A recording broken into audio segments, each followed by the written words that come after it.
Hello lovely viewers, আসসালামু আলাইকুম। যে যেখান থেকে আমার ভিডিওটি দেখছেন, আশা করছি আল্লাহর রহমতে আপনারা সবাই অনেক ভালো আছেন। আমরাও ভালো আছি আলহামদুলিল্লাহ। আজকে তৈরি করে দেখাচ্ছি আপনাদেরকে মাছের কাবাব। মাংসের কাবাব তো আপনারা অনেক খেয়েছেন।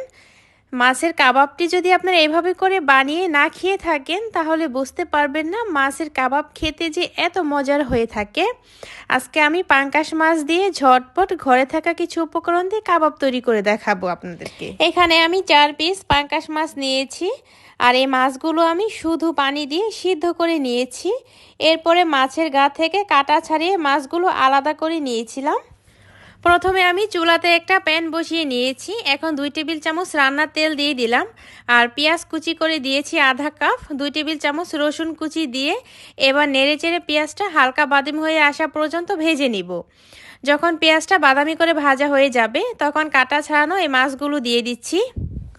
মাঝারি সাইজে 3টা আলু সিদ্ধ করে আমি আগেই ম্যাশ করে নিলাম, সেই আলুটা দিয়ে দিচ্ছি। ধনিয়া, জিরা, গরম মশলার গুঁড়া আর শুকনো মরিচের গুঁড়া প্রতিটা উপকরণ আছে আধা চা চামচ করে। লবণ দিলাম পরিমাণ মতো। এবার নেড়েচেড়ে আমি মাছগুলো কিছুক্ষণ ভুনিয়ে নিচ্ছি। আর অবশ্যই কিন্তু চুলার আঁচটা এই পর্যায়ে মিডিয়ামে রেখে নেড়েচেড়ে খুব ভালোভাবে সব কিছু একত্রে মিশিয়ে নিতে হবে। প্রায় আমি 5-6 মিনিটের মতো ভুনিয়ে নিয়েছি।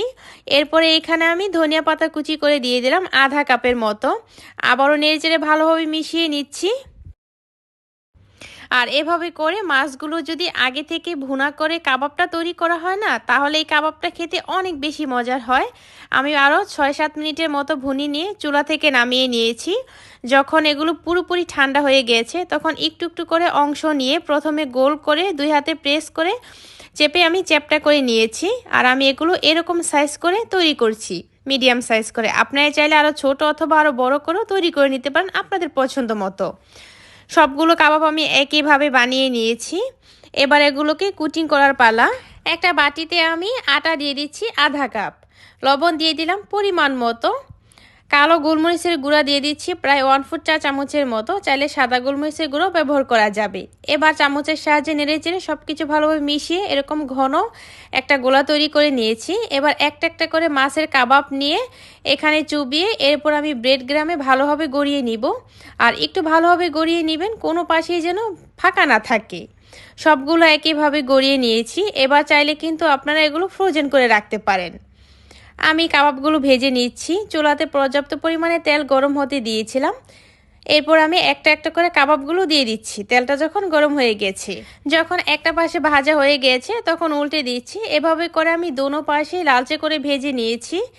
এখন একটা ঝাঁঝযুক্ত চামচের সাহায্যে তেলটা ঝেড়ে ফেলে দিয়ে একটা কিচেন পেপার উপরে উঠিয়ে রাখছি, এতে করে অতিরিক্ত তেলটা চলে যাবে।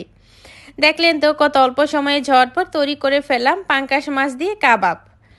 আপনারা চাইলে কিন্তু এইভাবে করে কাবাব তৈরি করে পোলাও, ভাত অথবা যে কোনো কিছুর সাথেই খেতে পারবেন, খেতে ভীষণ ভাল লাগবে। আবার চাইলে কিন্তু বিকালে নাস্তার জন্য এটা স্ন্যাক্স হিসাবেও তৈরি করে নিতে পারেন, এরপর টমেটো কেচাপের সাথে পরিবেশন করতে পারেন।